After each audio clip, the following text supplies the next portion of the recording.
Hey everybody, and welcome to Side Quest, the Authors and Dragons adventures between when we're having adventures. I am Drew Hayes, author of Superpowered NPCs and Fred the Vampire Accountant. Joining me today are Steve Wetherill, Rick Gualteri, and Robert Bevan. Gentlemen. Hello. Howdy, howdy. Hello. If you'd like to plug stuff, by all means, although by this point I really hope people know who we are. Well, I would like to plug the 20th installment in our Shingle series, That Time of the Month, which was released today, as in the day of the recording, not in the day of the release of this episode. So if you haven't gotten it by now, go get that shit. It's an excellent plug. I would like to plug Bob's headset in. Oh man, I thought you were gonna stop at Bob. Whoa.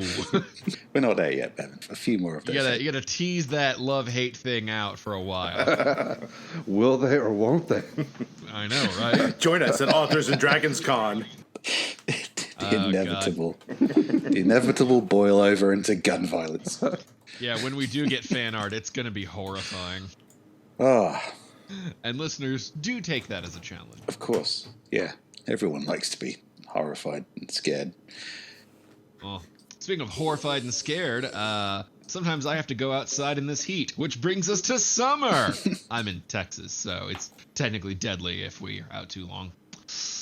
But yes, summer. So, you know, we're in the midst of a little bit of a heat wave recently, and I don't know, we were just talking about fun summer stuff. Thought it'd be a good episode. So, that's going to be the theme of this one: is going through our traditions, our pastimes, our things we love. And I think we got to kick it off with just, you know, what's one of your favorite things about summertime? Let's go positive on this one, because I know we'll go negative eventually. I'm a big summer guy. I don't even know why though. I'm uncomfortable and I'm fat, but I'll just love the heat a whole lot more than I love the cold. I think a lot of it might have to do with I spend so much time in the garage and then drinking beer on the porch. It's, you know, if I have to choose a discomfort, I'll choose heat. Huh. Well, I mean, I'm glad, like, you know, Drew, you decided to go positive with this to start us off. But well, you can eat a bag of rat dicks. So because honestly, my favorite part of summer is when it's over. Oh my god. Are we finished with the positive already? I think Rick is finished with the positive already. The rest of us are going to try and keep this balloon in the air. I don't know. Steve, do they have summer in England?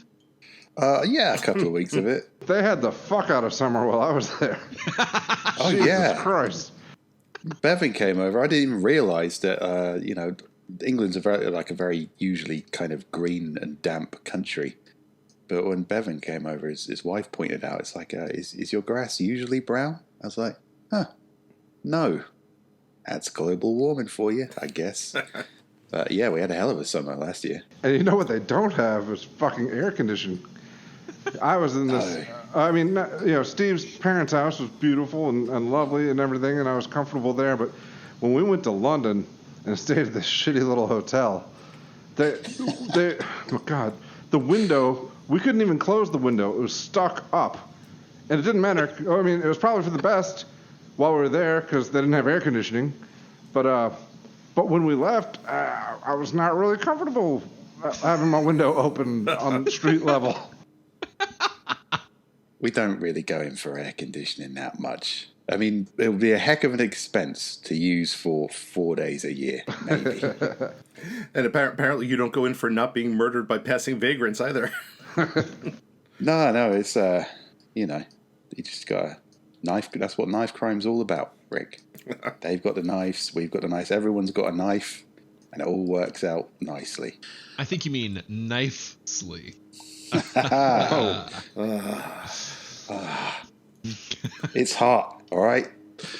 Yeah, I mean, the other thing is, it's kind of a British stereotype that we're all fucking awful when we go abroad. And part of that reason is we don't really get any kind of extreme weather in England at all. We never get extreme snow.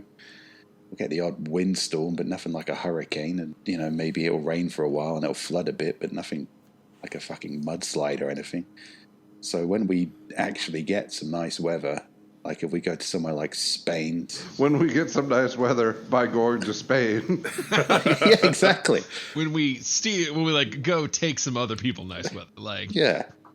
When we go and take someone else's weather, we make the most of it. I mean, like Drew, you said you're in Texas now, and it probably is inadvisable to spend too much time outside in the Texas summer.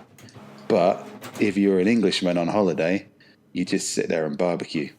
Because you know you're going home in 5 days and it's probably going to rain. So you may as well spend most of that time in a stupor of sunstroke.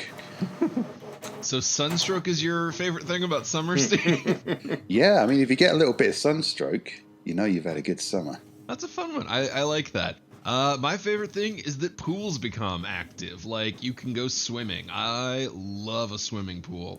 Oh, man. True. I don't have one, but, like, there's neighborhood ones, and it is still worth the trek. And, oh, God. I'm going to tell swimming. you right now, Drew, that you love swimming with pools only because you don't own. Go on then, Rick. I'm curious to see how you're going to, take the frivolity of summer's play. Well- Nice dip in the pool that we all love and shit on it. Hang on. I want to take a step back here real quick. The whole, like, the pool is a massive upkeep thing. Now, granted, I don't have to pay for someone to take care of a pool that I don't have, but they are pretty ubiquitous in, like, a lot of, like, middle-class settings and whatnot.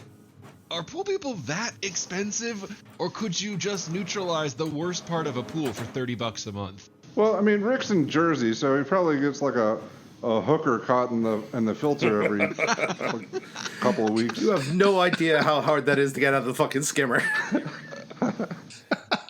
It's like why is nothing like going through? Why is my pump heating up?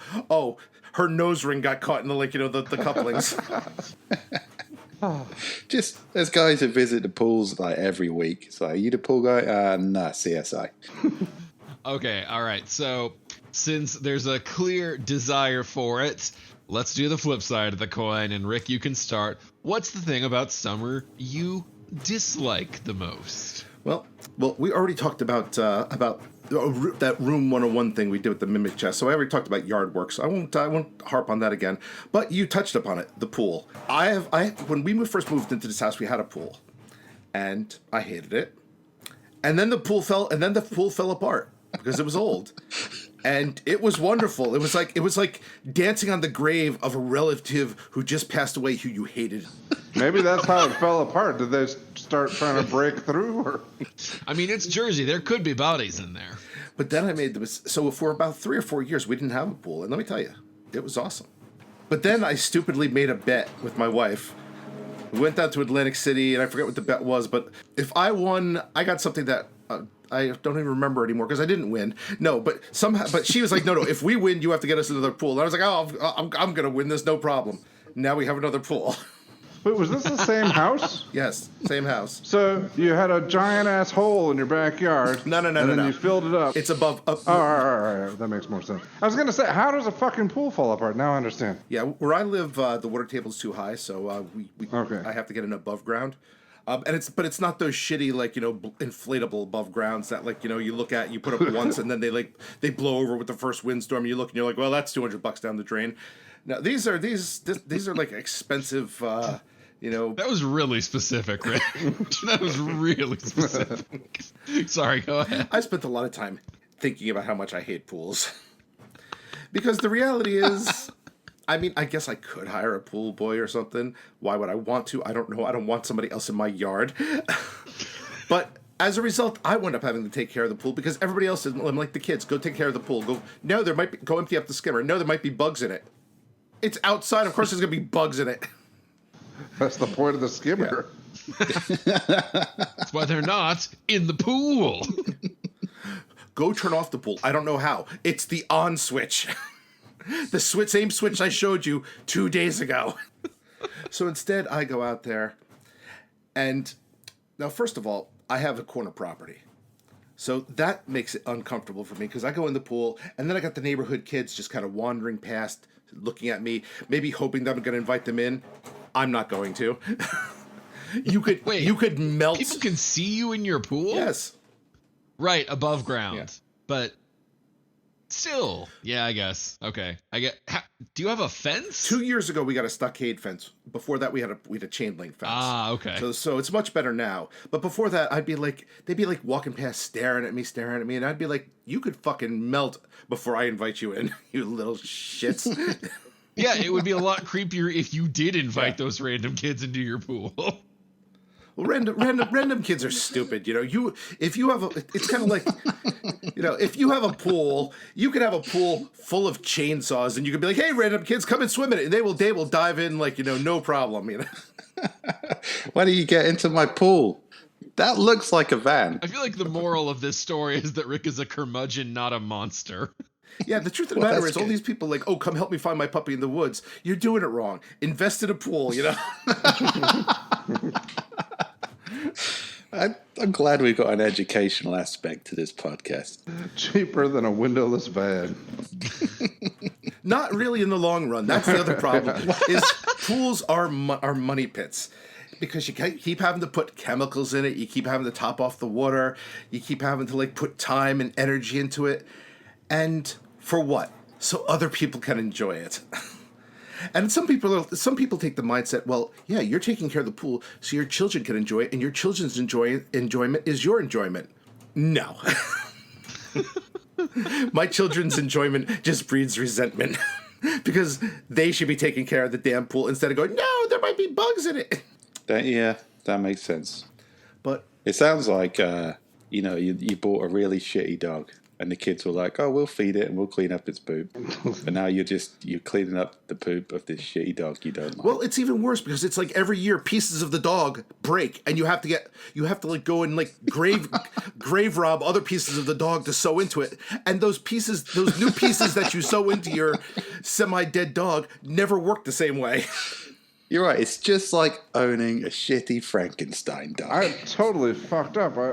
I shouldn't have put Spec down. Oh, I didn't know we had options. So I'll shut up now because otherwise I will stop you talking for the next hour about why I despise this pool. But hopefully you kind of get the idea why. You sound like the start of a Stephen King story, mate. It's like you're going to aggressively hate this pool. And something ironic and terrible is going to happen to you at some point. Oh yeah, it's gonna come to life, Yeah. It was really sounding like Poltergeist there for a minute. Well, they had a good reason to hate that pool. You moved the headstones, but you didn't move the bodies. Well, here in New Jersey, we generally assume that there's bodies pretty much everywhere. This is why we try not to dig too many holes. Again, if Poltergeist said they got an above ground pool, it would have saved a lot of problems. I like that the ultimate torture will be that nothing evil happens, because then Rick could justify killing the pool. His eternal torment is that it lives on, demanding more chemicals and time from him forever. It could have gotten possessed by a demon. It could have started murdering people. But no, it just needs more fucking chlorine. Yep. There's no dramatic end to this relationship. It's just one of those marriages where they stay together out of spite. That's you in the pool till one of you dies. Oh, this one will die. We'll die first. It gets buried under the pool. Good God. All right, I'll go next for negative. I started the positive, so I'll do the negative.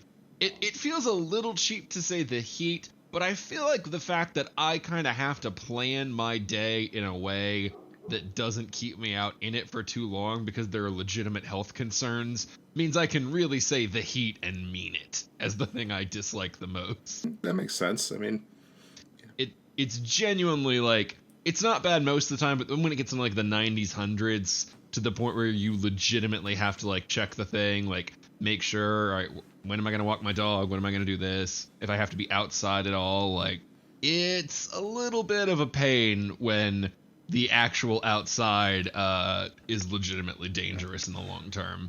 Yeah, but I understand that. I mean, it's okay to like dislike something that can actively kill you. It's like saying, no, you need to like the neighborhood serial killer. Yeah. But I still feel like that's kind of a cheap one because it's like, yeah, of course you hate the fucking heat. Everybody hates the fucking heat. That's part of summer. Yeah, but you live in Texas. That's like heat squared. Yeah, it's pretty bad. I'll keep thinking as the other two go and see if I come up with anything else. I don't have a whole lot of negatives. I like I said, it's a little uncomfortable. The heat. I guess it's like high 80s, low 90s here, but I don't know.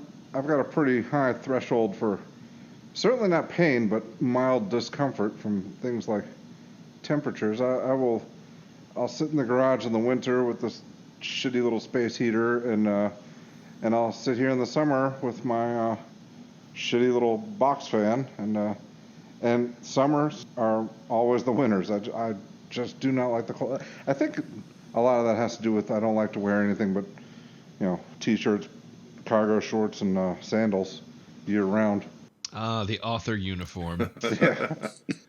The official dress of Authors and Dragons Con 2019. And probably every year. God, that might be a little more true than I wish it was. I've started to move slightly beyond cargo shorts. I know, God forbid, but not in a positive way. I found this Three-quarter brand, lengths. Parachute pants.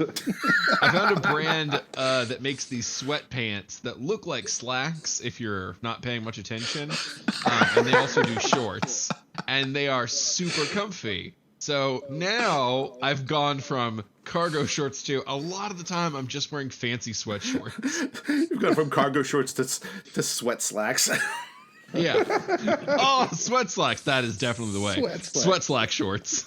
I mean, did they write that in the product description? From a distance, it looks like real clothes. Fool your friends to thinking you're gainfully employed. Oh, it's great though. I fly in them. You're flying like in sweats, but you don't feel like the piece of shit flying in sweats. It's wonderful. It's undercover slobbery at its finest. Do they have like a leather belt drawn onto the elastic band? Oh hell no! It's drawstring, baby.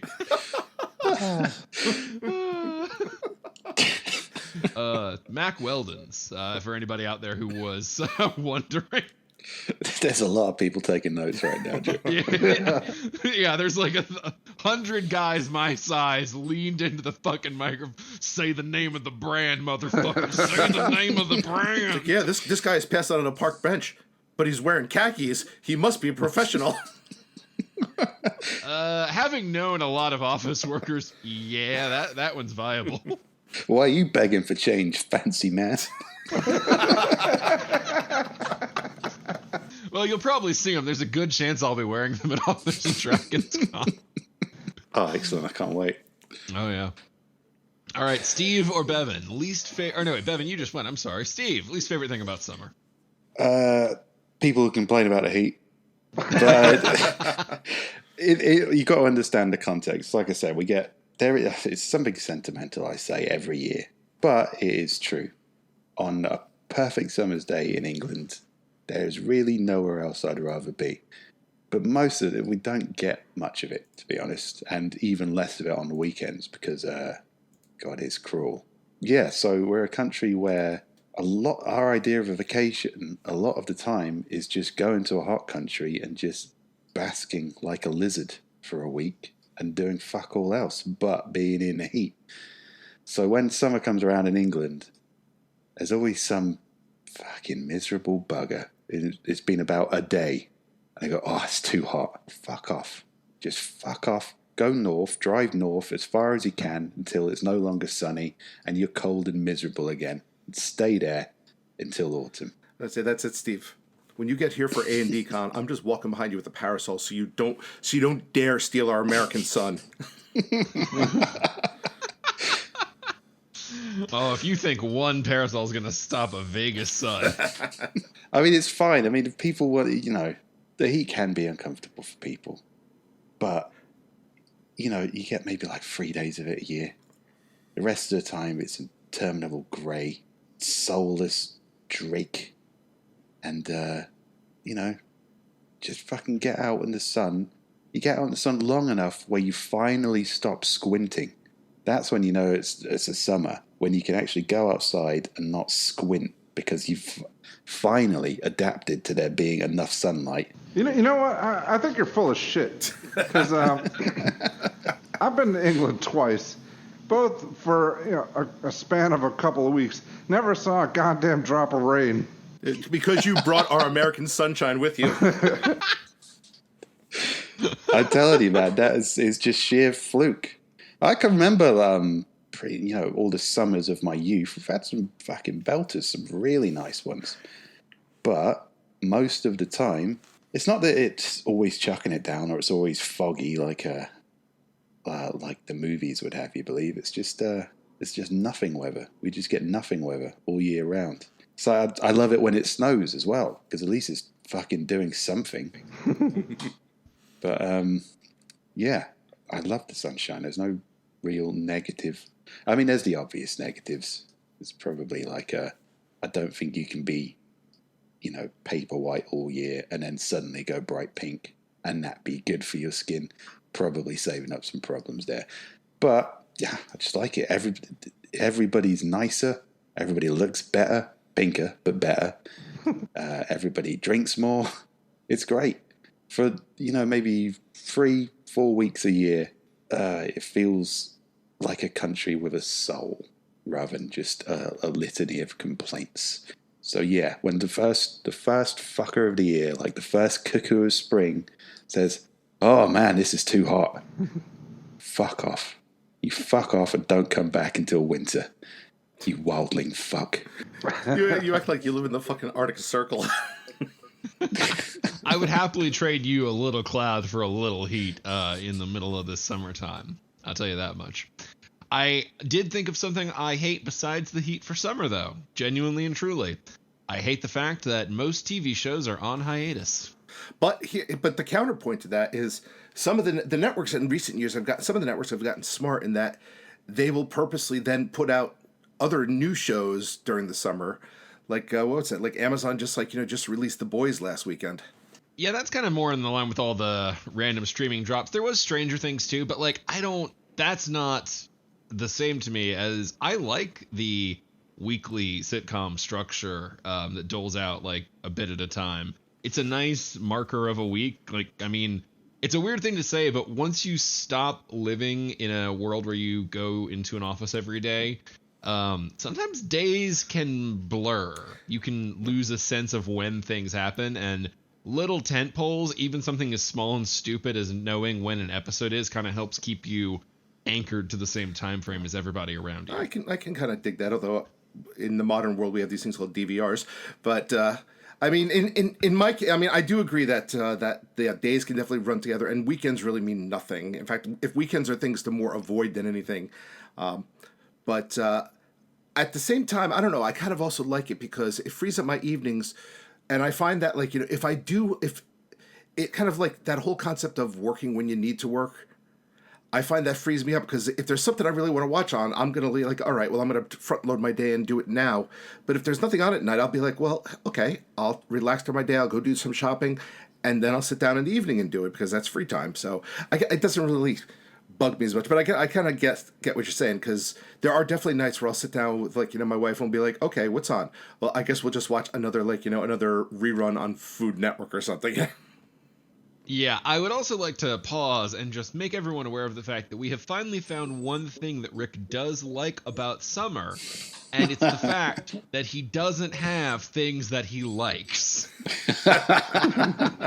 There's so much to unpack there, and we're not going to try for any of it. 'Tis the season to shout at my pool and feel glad about the things I enjoy being taken away from me.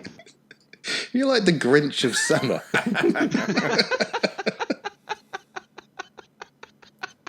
Yeah, let me tell you, every year when I open my pool, I can feel my heart shrinking 3 sizes. And then you jump in and your dick shrinks 3 sizes. Actually, no, because it used to be that way because I have a ton of trees in my backyard, but I got a bunch of them cut down a couple of years back. And now, actually, the pool is relatively warm because it gets a decent amount of sun. Doesn't mean I like it anymore, But it does mean that I have to listen to like the family complain. Why don't you buy us a pool heater? No, less. Oh, goodness. Well, speaking of families, I have a hunch that this is going to be a question that yields some very fun answers.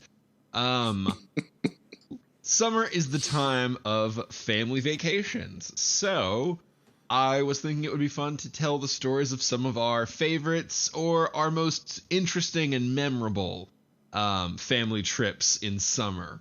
We can do childhood, or, I know some of you have kids that are old enough to where you've probably done it a few times yourself. So whatever, pick anything in that vein. If it's summer, if it's a trip, and if it's family, it's in play. All right. I got one. 2 years ago, we went down to Virginia. We do a lot of amusement parks and theme parks. My family, we love roller coasters, shit like that. So we went down to Virginia to do Busch Gardens and King's Dominion. And I told my wife, I'm like, all right, I know I got readers down there. I'm going to bring my Build a Vampire t-shirts so we can walk around these parks with thousands of people. And somebody's bound to be like, oh, hey, I read that book. Or, hey, aren't you Robert Bevan or something? And my wife had just colored her hair, and she essentially had this like rainbow color. It was like blue, purple, all sorts of colors. It looked really nice. But then she was like, I bet more people are going to like comment on my hair than say anything about your fucking t-shirts.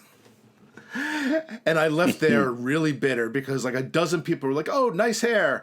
And not a single person came up and was like, hey, Build a Vampire, or even confused me for Bob, Even that, by the end, I would have taken that like little morsel. Now, don't get me wrong, I actually had a good time. The rides were awesome. We went during the middle of the week, so there was nobody in the friggin' parks. So it was a good vacation. It was just that little underlying bit of bitterness to to cover that cracker. Childhoods are mostly the ones I remember. Just family trip to the beach, Gulf Shores, Alabama, and those are fun. And but these days with the family of my own, kids of my own, we've this year and last year we've gone to Korea to visit my wife's family, and that's stressful and hectic, but and more so now than when I lived there, because when I lived there I had a regular job and I was working, but now it's like, oh God, and we lived in our own apartment. Now we're just hanging out in our parents' apartment, and a ton of people, very little space. I don't get shit done, and I feel guilty about it. But man, one nice thing was McDonald's pineapple chillers.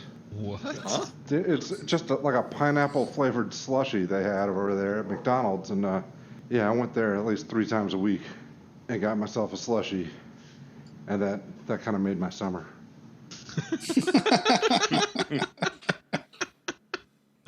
Oh, I'll throw in in memoriam for one of my favorite summertime treats, both with family and then as I got older, with friends. Astro World was a Six Flags park out in Houston, Texas. Had a water park next to it called Water World. Was not very, creatively named, but it was fun as shit. It was affordable. Like so much of my early childhood years, like from the Texas point, are remembering being at Astro World at various phases, like riding the coasters, etc. And they tore that motherfucker to the ground not too long, or actually a bit ago now. And yeah, I still just like to shout it out for anybody out there who's still missing the Texas Cyclone. Me too. I will say last year in Korea we did go to a water park where there was this one slide that was a lot of fun, where it felt like you get on the slide, but then you spin around and around this big bowl. It's like getting flushed down a toilet. I'm still kind of stuck on you, in Korea, the Korea version of The Shining. You just sitting there with your pineapple slushie going, this is the only thing keeping me from killing you all. I'm pretty lucky recently in that my kids are really laid back, and they enjoy each other's company.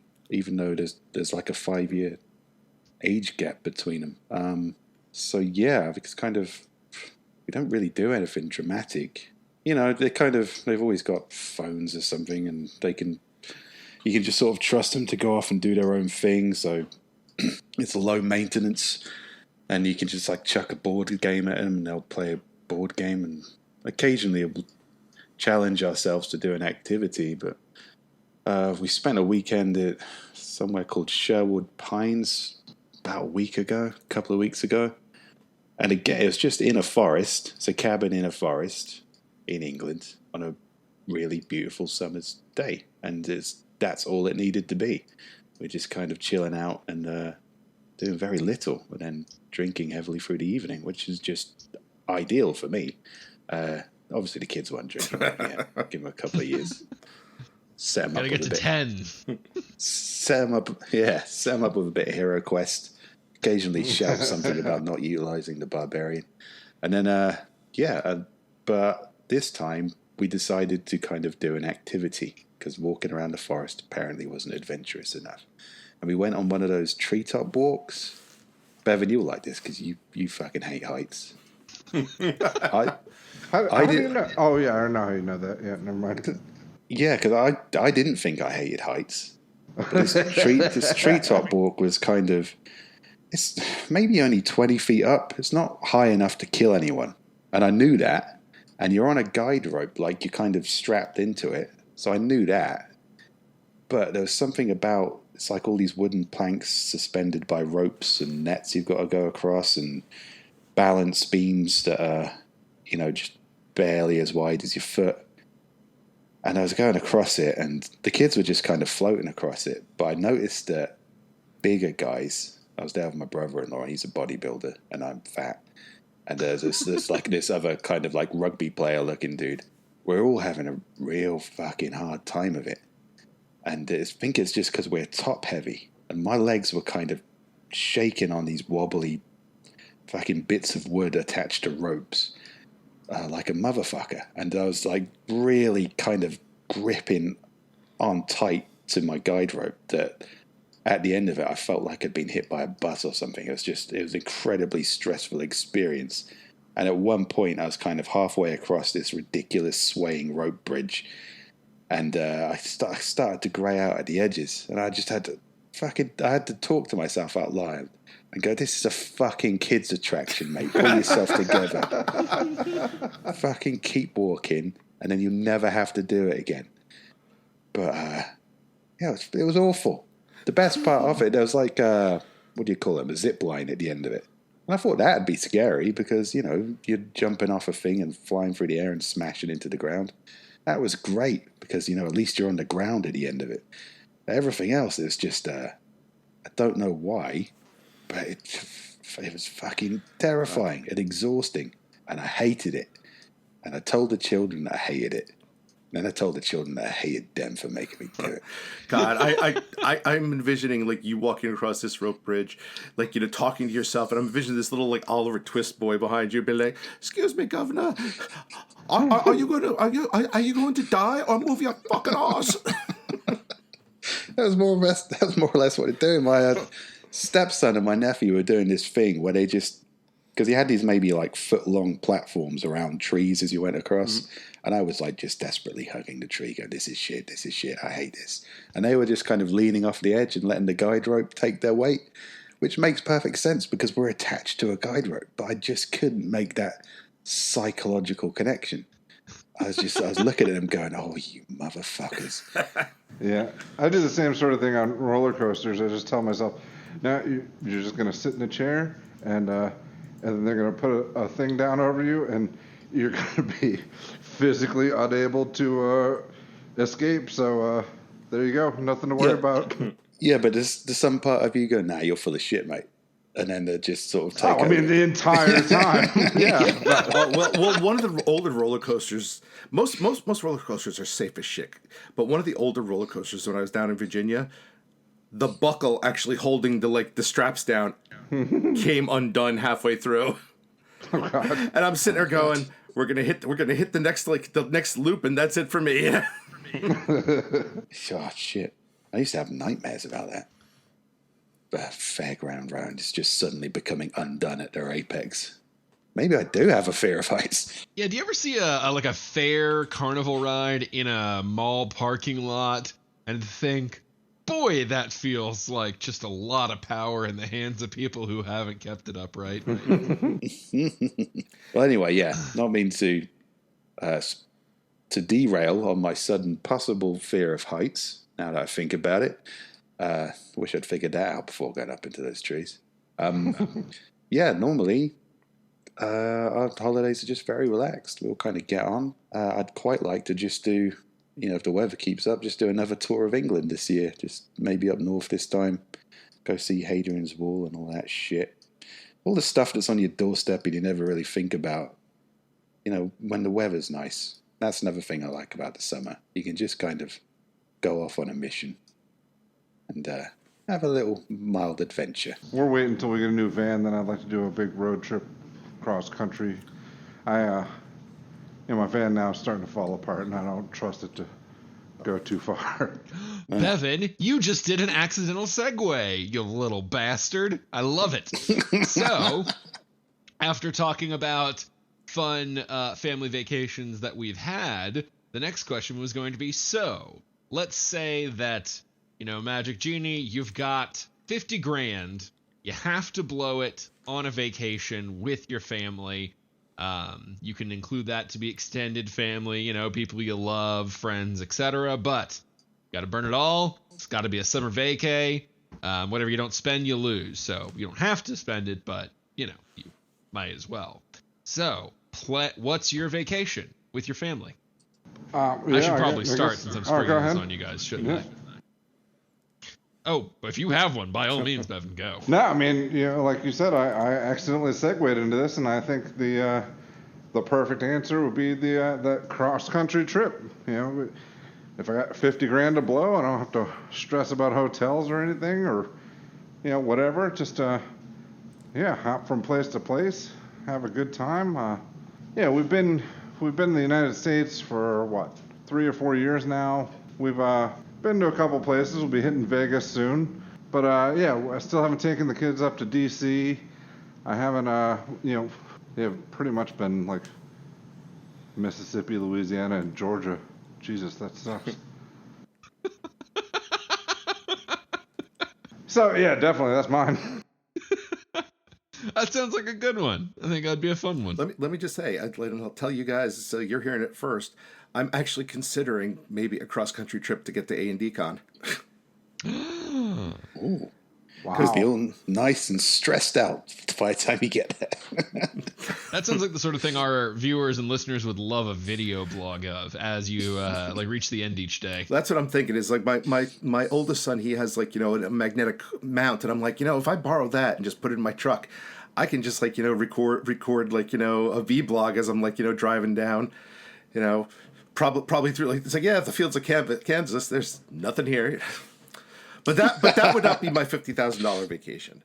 My $50K vacation would be booking, and if I'm spending $50K, I'm gonna book all that first class, but one of those big ass cruise liners that just have everything on board, that have the water park on board, that have the free as much as you can drink, and just sail that shit probably down somewhere nice. Depending on how far my 50 grand will get me, maybe to Bahamas, maybe down to Australia. But like a nice contained thing where pretty much I just have to wake up, do whatever the fuck I want, and I'm just kind of on this awesome floating amusement park or asylum, whatever comes first. There was a story recently in the paper about a cruise with a load of British people on it, and a huge brawl broke out because somebody was dressed as a clown. So there was, clown fighting. So, like a massive brawl. People, they had to. I think they had to turn that fucking boat around or something. But this wouldn't have made sense if you hadn't explained the love of sunstroke earlier in the episode. Because, okay, a bunch of British people. There was a clown they fought. Makes complete sense with that content. He was dressed as a clown, Gov. Was he? Or have you been out in the sun for 12 hours straight? Yeah, maybe that last one. or maybe both. But yeah, so good luck with that, Rick. Good luck with your clown punching holiday. Yeah. That would only make it better. Yeah, don't. Jersey versus Britain. Now that will be a brawl. It's not dressed as a clown. It's just fake tan. It's offensive, man. Yeah, I think if I had 50 grand, I'd hired a cruise ship, but I'd only sell one place to a normal person and fill the rest with hired clowns. And then just give the guy some PCP and a baseball bat. Film that shit. So I think I would go to a similar vein as Rick, but not a cruise because I'm prone to motion sickness, so fuck that. But you can't really do all-inclusives in the States. I think I would rent an enormous property. 50 grand, let's say an estate. I feel like with 50 grand, you can rent an estate for like a week. Along with like, help, food, catering, etc. Just a kick-ass place on a beach for a week. And then I would just invite and like transport my family. Because again, I'm still relatively sure for 30 grand you could get a amazing fucking place, I'm sure. And then 20 for travel. It's very doable. So yeah, I'm a simple man. I'm not very complex. I would just get a huge spot and invite all the people I love to come hang out with me. I'm glad you clarified family, because I was just about to make the joke of like, hey, come and swim in my VD grotto. Which is probably not something you want to invite your family to do. We did used to do like beach cabins when I was a kid, not big luxurious ones. It was down at fucking Crystal Beach on the Bolivar Peninsula, which is fun now, but is also very seaweedy, muddy, east of the Mississippi. West of the Mississippi, fucking runoff on the Gulf. So I love like those memories of doing beach cabins and everything with the family and like hanging out and like going and playing in the sand. But it's also one of those, it's like, yeah, we did beach trips, but not the fancy kind you're thinking of. Texas Gulf beach trips. Yeah, I'm the same. A lot of the best holidays I've been on have been occasions where we kind of rent a villa somewhere and a lot of the family goes out. I like those. We all get on all right. We know how to do nothing and we know how to do something, which I think is important because there are some people who don't know how to do nothing and they're incredibly annoying. I'm one of those. And yeah, and people who don't know how to do something when it's time to do something and they're equally annoying. So we're all in the same vibe. I'm in that boat. Yeah, but I think I'd probably be a basic bitch here. I'd probably do it in Florida and take my kids to Disney World. I always wanted to take them to Disney World. They're a little bit old for it now, but I figure I could substitute the childlike joy in their eyes with embarrassment of having to hug a man in a duck costume. Oh, dude, I went to Disney World this year with friends, like no kids, like just adults, and it's fucking kick ass. Like there is amazing food there. The rides are fun as shit. It's a great theme park. Yeah, and a couple of miles away is Universal, which I actually think is a better park. It might be a better park, but if you're going like as an adult, like trying to do like food and cuisine shit, yeah, Universal is not gonna fucking touch it. I meant park, not like yeah, the purely park stuff. Maybe I haven't been to Universal since I was a kid. And you know what we have there, Steve, at Universal? We have Harry Potter Land. So you could fly all the way 3,000 miles from England to go to Hogwarts. Can we like raise money to do that and document it? Because that amuses me to no end. Why would you want to do that to me? For the record, I as a child have been to Disneyland and Universal before they had the fucking Harry Potter thing. So yeah, but I would have liked my kids to have gone when they were younger. I think it is a nice place for kids. I mean, it's cool I can imagine it'd still be cool as an adult, but when you're still kind of wide-eyed wonder at the world, it would have been nice to take. That is fair. That would be something you can only really get then. Yeah, Steve, at Disney World, we also got a castle I think you might really be impressed by. That's the thing, if I want to go to a haunted old private school where kids get abused, there are plenty of places in this country I can go to. I wonder what the market is for us to do a special Authors and Dragons at Disney World series. All right, That we can would- spin that. That would be awesome. Enough to justify the tax write-off, you think? Yeah, Yeah, we can- enough we to can- justify that. We can put that one past the old tax man. I'm sure they won't mind. Hey, as long as we release the episode, it technically counts as created content. It doesn't matter if it's successful. There's a legal bill here for punching an actor dressed like Harry Potter. Yep, it's all part of the business expense. Haranguing Steve the entire time. Come on, admit it. We do England better than England, right? USA. I mean UK. Yeah, so that would be my holiday solution. But I'm coming around to the deliberately obnoxious documentary. Yeah, if I had 50 grand, why not? Why not ruin Disney World for myself and everyone? Yeah. 50 grand on the Authors and Dragons at Disney World documentary. God. Can we get kicked out of it immediately? Immediately we can get kicked. Jesus Christ. All we have to do is wear our T-shirts there. Yeah, that would do it. I'll put on a Hogwarts uniform and some glasses, and I'll do my Farnsworth Butter Biscuits voice. I love the idea of Bevan being an offensive English stereotype in Harry Potter cosplay at the wrong theme park.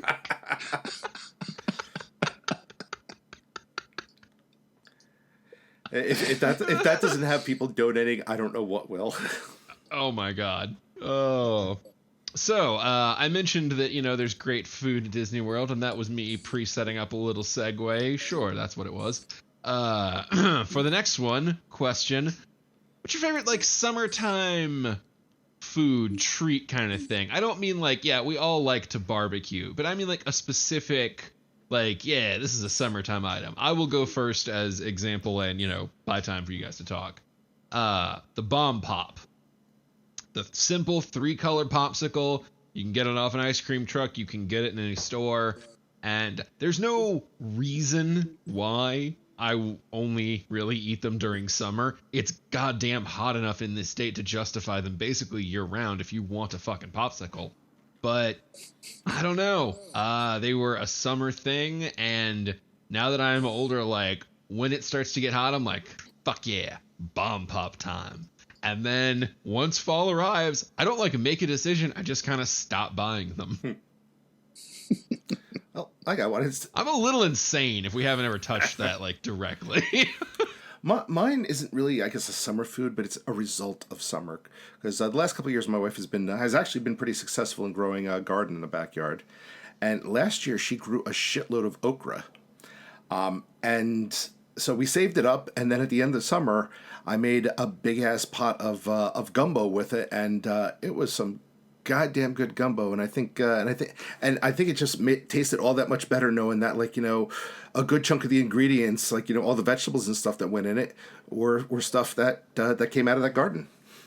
Well, sure, That's really yeah. cool. I think my favorite summer food is cigarettes. I mean, you guys probably won't believe this because every time I see you, it's hot and I'm tired and I smoke a lot and I'm nervous, so I smoke a lot more. I don't actually smoke that much. But for some reason, when it's a really nice sunny day, food in general can fuck right off. But if somebody said, here's some beer and a nice pack of cigarettes, then to me that is the ultimate nutritious summer meal. Let's go suck on a fag. Nobody says that. You all say that. We don't say suck on. We're not that There's oblivious. just somebody somewhere, maybe. But It was me. that's It's its own just context, you. its own thing. God, I would love it if Bob was the cause of that stereotype. I'm gonna go with the pineapple chiller from McDonald's in Korea. I don't know if they have those here, but maybe. That sounds like a good one. I mean, it's just a slushy made Yeah, of but I pineapple. mean- but Mine's just a popsicle. yeah, We would- I'm a sucker for slushies. A slushy is just a slightly warmer popsicle when you think about it. Nah, man, that shit gives me brain freeze like crazy, but I can't stop sucking it. It's like a fag. I mean, popsicles aren't really food. Slushies aren't really food. Rick's the only person who's actually picked some food here. Cigarettes. Well, definitely they're more food than cigarettes. Yeah. Yeah. Depends who you ask. Bevan, they have a mango pineapple smoothie. Oh God. At regular McDonald's. All right. I mean, if they had mango when I went there, that's my favorite flavor of thing. I don't like the texture of actual mango, but Yeah. I love mango flavored things. Well, then I got good news for you, man. It sounds like they just added mango to the thing you already like, and you can get it here. Awesome. I might actually have to go to McDonald's in America. I mean, maybe this is because you guys get a lot more hot weather than we do, but does anybody just not ask with food at all when it's hot? No, I kind of like eat what I need to survive and then drink a lot of beer.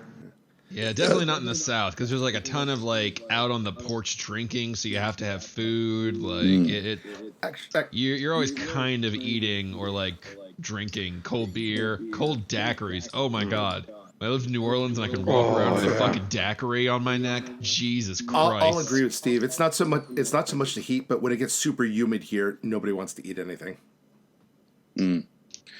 Yeah, I mean, that's got all my kind of favorite foods are, just particularly in England, are just kind of stodgy things to make your face hot for a bit. So when it's summer, it's kind of not really that fussed. I don't have a favorite summer food. I just have beer, really. So your favorite summer treat is cigarettes and beer. Yeah, I mean, I realize that sounds a bit. It doesn't British? sound very. It doesn't sound very jolly, does it? You know, it doesn't sound very. Doesn't sound particularly summery. Drew's bringing back some nice memories. I wish daiquiris would take off all over the place, or specifically here. It's not that daiquiris won't take off. It's that the walking around aspect is one of the best parts of daiquiris, and you can't do that most places. Well, I mean, no, I mean, like, I moved into the neighborhood I'm in because it's right behind the town center. It's a lovely place. It's got cute houses, and we're walking distance to the park and all the little shops and stuff, and a couple new bars are opening up. But you can walk there, and you can walk around the park with whatever you buy at those bars. Wait, But really? yeah, absolutely. Oh, that's some very chill open container laws. But they don't have daiquiris. Wow. Yeah, I don't know why, because if you've got the heat and you've got the legality, like I still remember on a Saturday, like I was gonna walk like 5 blocks. I grabbed a daiquiri on the way. It was like noon. I walked to my buddy's place. By the time I get there, the daiquiri is basically gone, and I'm like, holy shit! Did not mean to do that. Yeah. But that's the magic of daiquiris on a hot day. Oh yeah, they go down smooth. Drew, did you go through do you ever go through the drive-through daiquiri places? I did not. I was always on foot and like in the central business district, so it was always walking daiquiris for me. Yeah, you can just drive through, order a bunch of daiquiris. They'll go drive up to the pickup window. They'll give them to you. You drive off. But Louisiana doesn't want legal weed.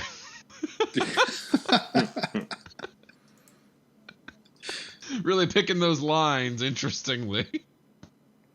So if we did narrow this down to favorite summer alcohol beverages, then, or just beverages. So you guys are both picking daiquiris there.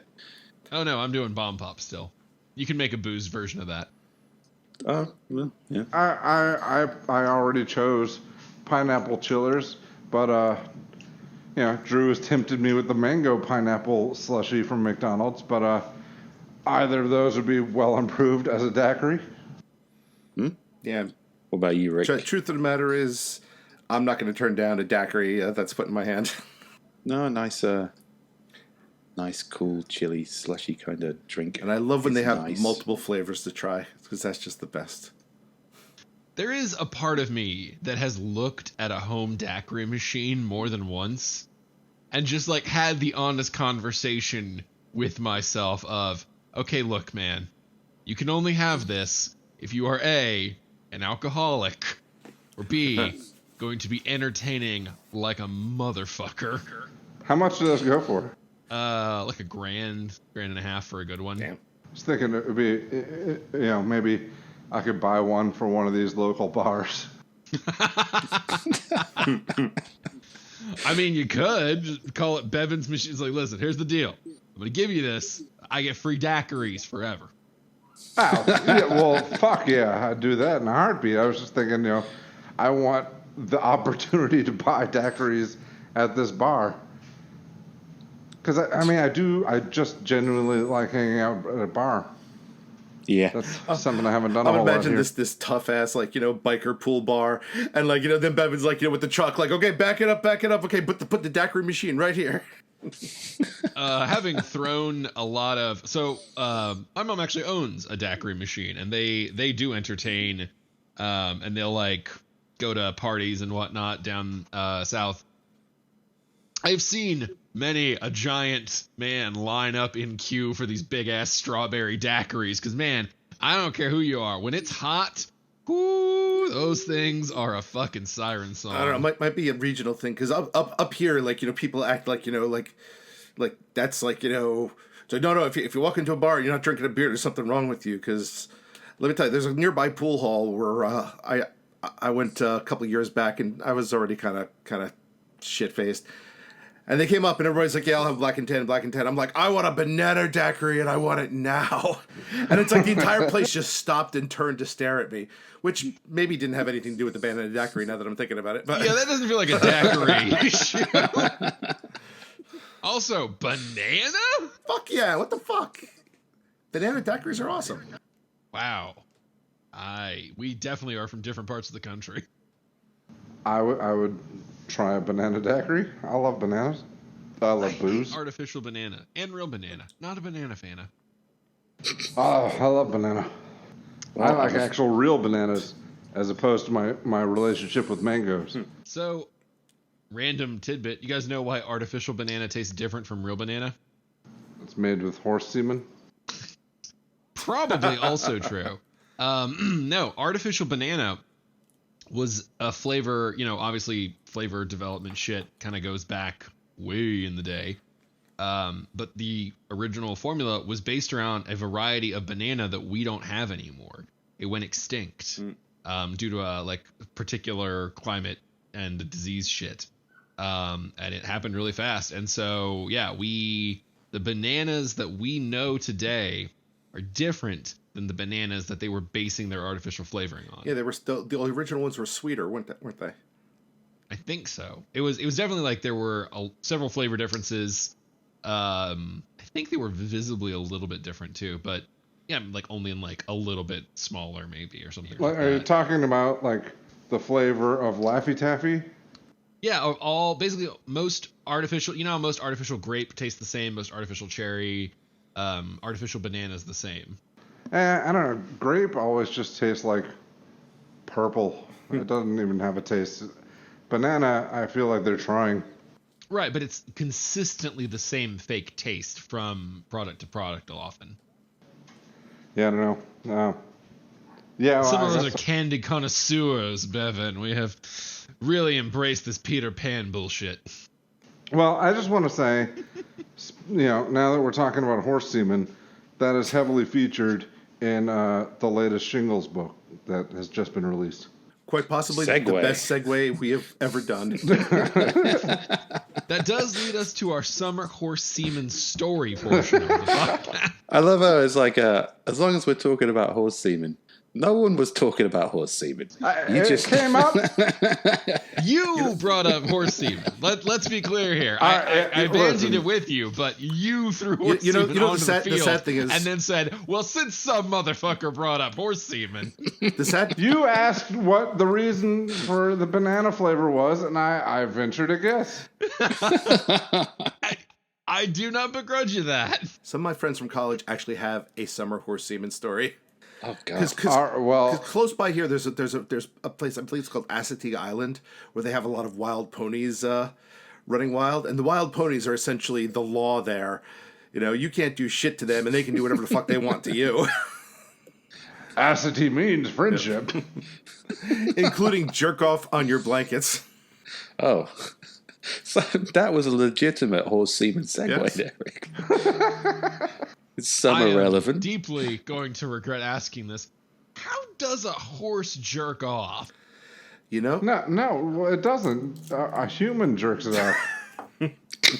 Yeah, I would think that too, but why is a human jerking off a horse onto someone else's blankets? Oh, There's a component wait. to the story I'm missing.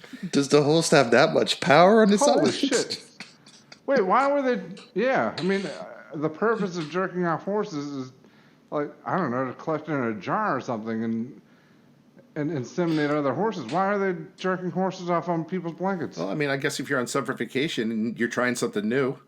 So this is, like, recreational? Or did like the horse bang another horse and then just like pull out? And The truth of the matter is, I don't know, because I purposely never asked that portion of the story. you Yeah. never asked. What's wrong with you? Most jerking off is recreational, let's be fair. At least 98% of it.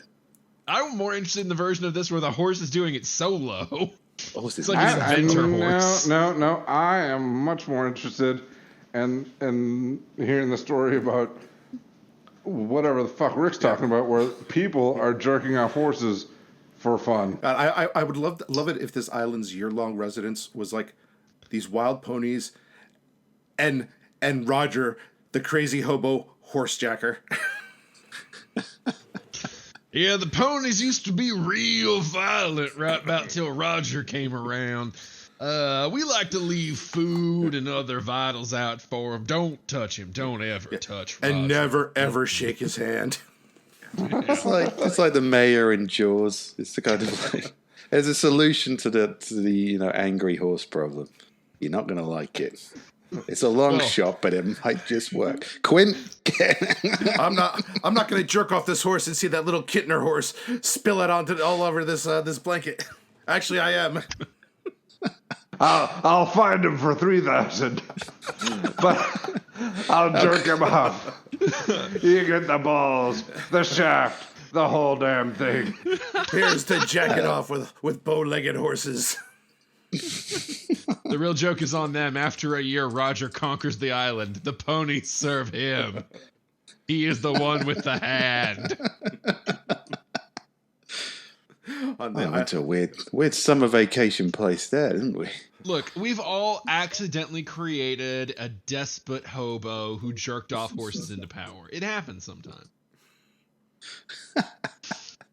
246 men went down on horses. 37 survived. Here lies the body of Mary Lee, jerked off horses until she was 103. Oh, man. Summertime. Jaws is a summer movie. We're still very much on theme here. Oh, we are. That's actually a pretty good one. The blockbuster was invented, the summer blockbuster by Jaws. So that's kind of a fun one. Are there any big summer movies from your life that you actually still remember? We put a lot of emphasis on them as they're happening, the event of the year, the thing you'll remember forever. Are there any summer movie viewing experiences that you do genuinely still hang on to? I remember in UK the huge fucking furore about Jurassic Park coming out. That entire year was given over to dinosaurs. Suddenly everybody started giving a shit about dinosaurs. And because we, back then especially, get movies way after you guys, we got the hype way before the movie. So all these kind of TV programs were like, all these TV channels like, shit, what have we got with dinosaurs? It's like nothing. Nobody liked dinosaurs. We got some fucking caveman film from the 60s. Yeah, put that on. People love fucking dinosaurs now. And yeah, it was just this crazy hyped up summer, which by the time we actually got round to watching the film, paid off well because that was a fucking cinematic event back then. So yeah, Jurassic Park is probably my most memorable summer blockbuster experience. It's a good one. It's a damn good one. I was going to choose that one too, but I don't really remember the season that I watched movies. Did Jurassic Park come out in the summer in the States? If it was a major blockbuster, you have a pretty good chance of assuming it was summer. I think the exception might be Star Wars, because I know they've done several December ones, and the prequels were obviously... It came out in June. All right, then I guess I'd choose Jurassic Park. I mean, I don't go out to a lot of movies, but that one I went for, and I enjoyed it quite a bit. Yeah, I mean, before we get to something else, I have to say that was going to be my choice too, because I remember seeing that. I saw that in the movies, and like, you know, that's one of those few movies where like the audience just went fucking batshit during.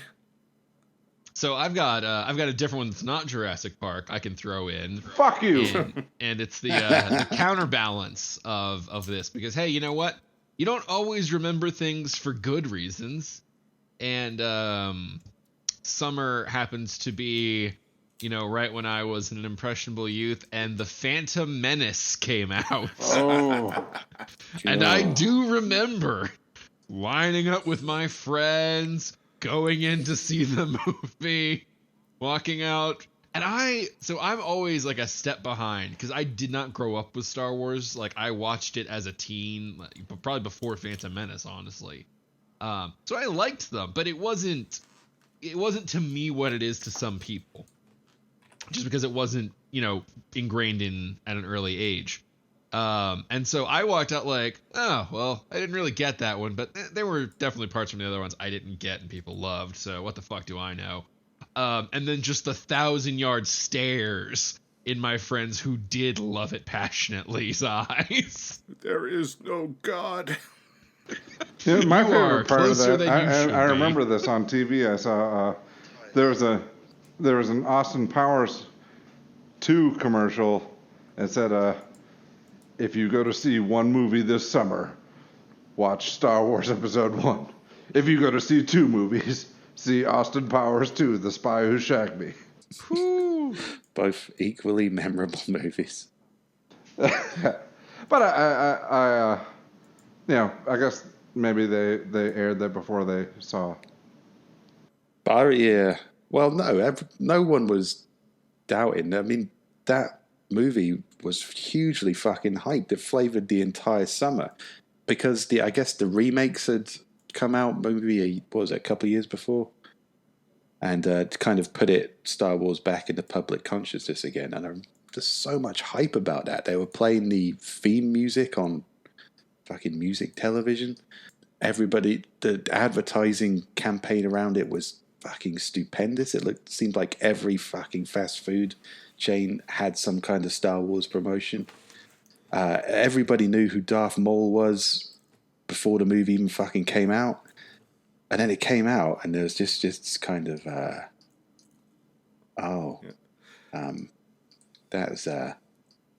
was anticlimactic. It was doubly for me because the summer before, the Matthew Broderick Godzilla movie had come out, and I was so fucking hyped for that, and it turned out to be so fucking disappointing. And I remember there were some ads from the guys doing Phantom Menace that mocked that, because Godzilla had like a tagline. It was like, size doesn't matter. And after that, like a couple Phantom Menace ads came out. I was like, yeah, plot doesn't matter. And I was like, oh, they're so going to smoke this movie. And then you went to see it, and you were like, yeah. That's fucking ballsy, man. Yeah. Real quick side tangent just for Rick. So apparently there was a recent movie of Godzilla in which they brought together like all of the different Godzilla antagonists and versions. Godzilla Final Wars. Yeah. And so, yeah, I was just going to make sure you knew that the American Godzilla, I believe, is technically in it and gets his ass whipped almost immediately. Just for the record, Godzilla Final Wars also kind of sucks. Oh, man. Is it worse than the American Godzilla? It sounded like they were at least trying. Actually, it kind of is kind of worse because it's like for the budget that they put into it, the special effects are shitty. It's like they essentially tried to make an X-Men movie in Japan, and then kind of like melded in with like a Godzilla movie, and the end result is just a fucking mess. Man, that actually sounds really In intriguing. theory, it should be good. In practice, Yeah, it's an not. X-Men movie, but with Godzilla. Well, shit. You see, God with that damn. Godzilla movie as well, there was this trend back then. I don't know if they still do it, but some asshole would make a song for the movie and do a video around it. And the Jamiroquai music video, and the song wasn't bad, but the music video was actually pretty good for Godzilla. I'm just trying to think of all the really shit movies that have had pretty good songs and music videos. Wild Wild West. Wild Wild West, Men in Black. Whoa, cowboy. I like Men in Black's a good movie. I'll fight Yeah. for Men in Black. I'll fight for Men in Black 1. That's right, Men in Black was actually a good movie. Batman, fucking Forever. That had a U2 song that was pretty good. God. Was that Kiss from... No. That wasn't Kiss from a Rose. I think it was. It was Hold Was Me, it? Thrill Me, No. Kill Me, Kiss Me, something. Not necessarily in that order. A view- But it was not a bad song, and it was a pretty cool video. A View to a Kill. No, Wait, that's a James Bond. Yeah, that's a James it's Bond. a shitty James Bond, but with a Duran Duran song as Oh. Ah. Huh? Okay, I gotcha. That's going back a bit, yeah. I'm fucking old. I guess no. The James Bond was probably, God, was that the first one to do that shit? The music video from a music within the film before the film's released. Is there a technical term for that? Because that's a bit of a mouthful. The lie, the musical lie. And it's and you could always tell it because the editing of those were so bad. You know, it was like, oh, look, we're gonna get almost the same set pieces as the movie, but just different enough that you know that we're just completely fucking off on this. Yeah. There's a really shit one by Sum 41 for, was it Nickelback for Spider-Man 3? Oh, the hero one? Yeah, and in that was case, 2. Yeah. you know, What question are we on? we're trying to we're exploring the phenomenon of the summer blockbuster movie having a song on it and a music video released to hype the movie that is often, but not always, better than the actual movie. Right, blockbuster experiences we remember. That's right. Yes, we're still on theme. We are still on theme. My God, that has been a wild one. Oh, the movie. I kind of missed the music video, if I'm being honest. Like, the Men in Black one was pretty good. Some of the songs just kind of kicked a little. I don't know. Well, Maybe I'm just being nostalgic. The Men in Black song did rip off an already pretty good song, and it was a good movie. That was a good summer blockbuster. Was the Wild West song good? Well, No, that's the no. one I was going to bring up because, well, I mean, whatever you feel was good or not, it was a shit ton better than the movie. Yeah. Yeah. The movie was Yeah. horrible, but it was like I kind of remember liking the song. Yeah. The Like, song was good. Okay.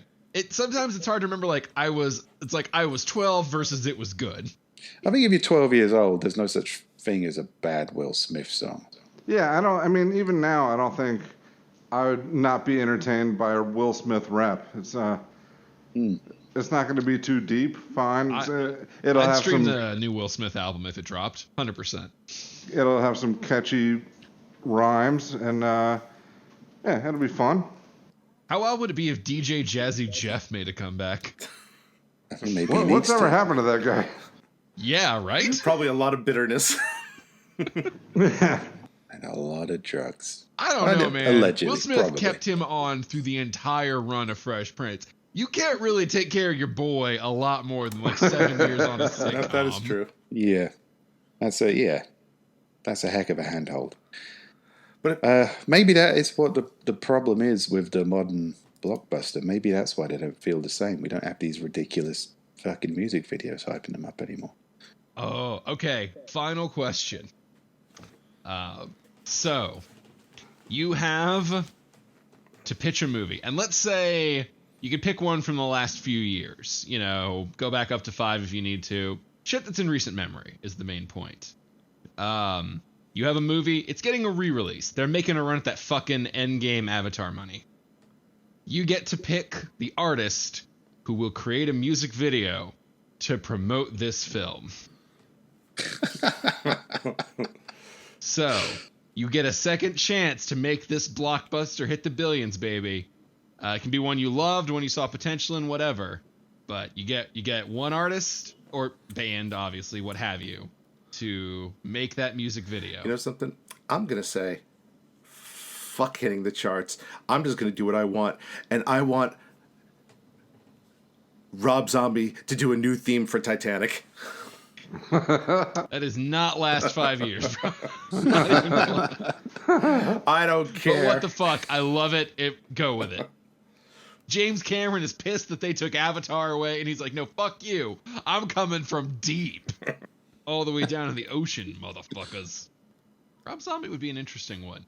Now, here's the question for you, Rick. Is Rob Zombie going to write something new, or is Rob Zombie going to do My Heart Will Go On, but his way? Oh, God, either would be awesome. I want My Heart Will Go On, Rob Zombie style. Because you know something? If anybody can make that song tolerable, it's him. I think I would have done Blade Runner 2049, Daft Punk. Not because it would be funny, but because I think that would actually work really well. Another one. That would actually be a good one. Any James Bond movie, Billie Eilish. There we go. I'm hip as fuck. You guys don't know who Billie Eilish is, do you? I do, because my daughter told Yes. me, and I kept thinking she was mispronouncing Billy Idol. Yeah, me too. That is why I know who Billie Eilish is. You're walking around and be like, yeah, let's listen to White Wedding. And they're looking at you like, the fuck? Yeah, I was never hip. That was no one was going to believe that. I kind of want Billie Eilish to release a bunch of songs that sound similar to Billy Idol songs just to really fuck with people. Yeah, you want to listen to What Wedding? Wait, what did you say? What wedding? White wedding? What Wedding? No, White Wedding. No, What Wedding? It's like, oh, let's put on Dancing with Yourself.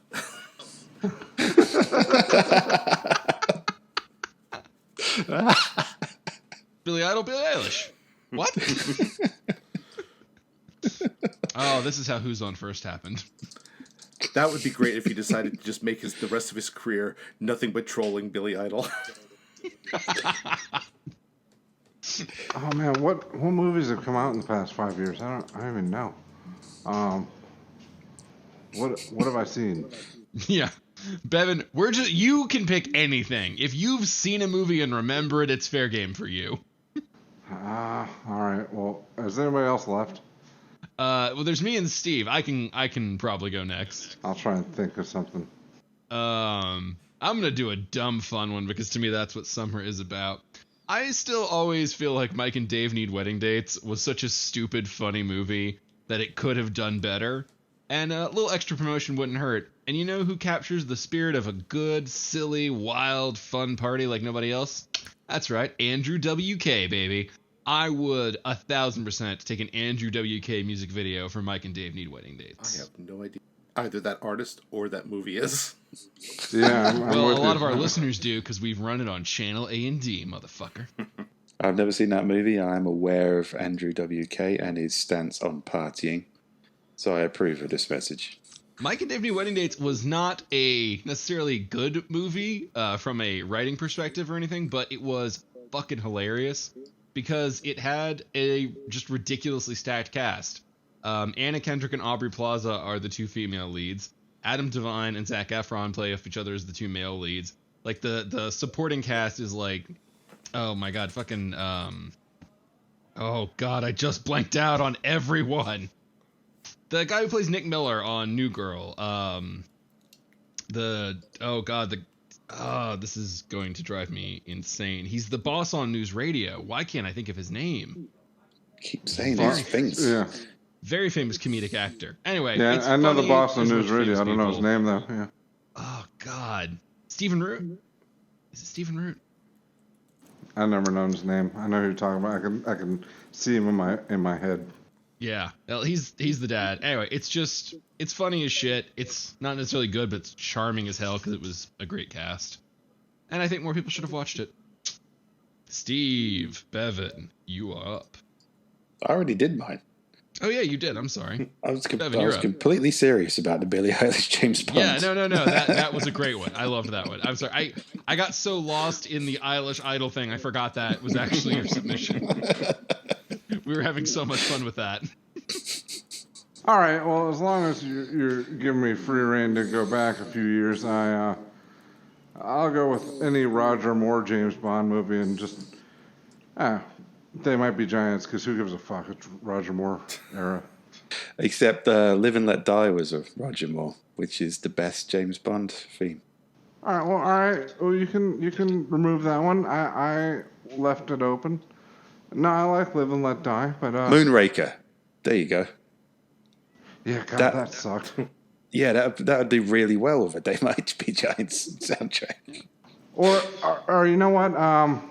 What was the one? I think it was Tomorrow Never Dies. Was that the one Sheryl Crow did? Yeah.